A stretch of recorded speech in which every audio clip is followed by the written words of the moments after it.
দামেস্কের জামে মসজিদের ছাদে আল্লাহ তারে নামায় দিবেন।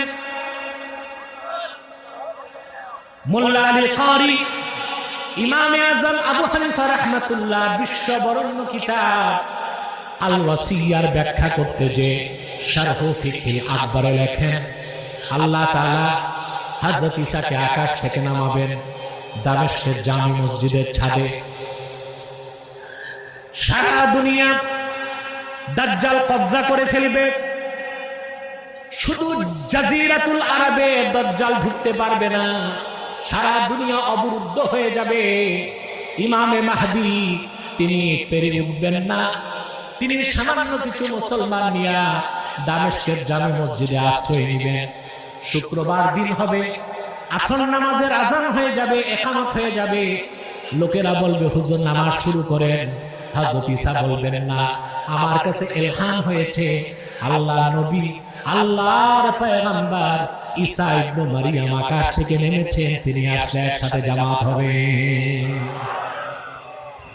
উৎসুক জনতা বাইরে বেরিয়ে যাবে, দেখবে সত্যি আল্লাহর পয়গম্বর যিনি ছিলেন মরিয়ম পুত্র ঈসা দামেস্কের জামে মসজিদের পূর্ব পাশের মিনার দিয়ে নামতেছেন। তিনি যখন নামবেন, মসজিদে প্রবেশ করবেন, কুশল বিনিময় হয়ে যাবার পরে মোল্লা আলী কারি লেখেন, ফায়ুশিরুল মাহদি ইলা ঈসা ইবনে মারইয়ামা বিত্তাকাদ্দুম।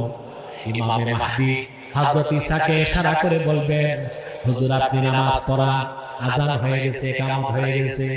কিতাব সাক্ষ্য দেয় হযরত ঈসা নামাজ পড়াবেন না, তিনি বলবেন না, উম্মতের ইমাম আপনি মাহদি, আপনি ইমাম হবেন, আমি পিছনে মুক্তাদি হব। হযরত ঈসা কেন নামাজ পড়াবেন না?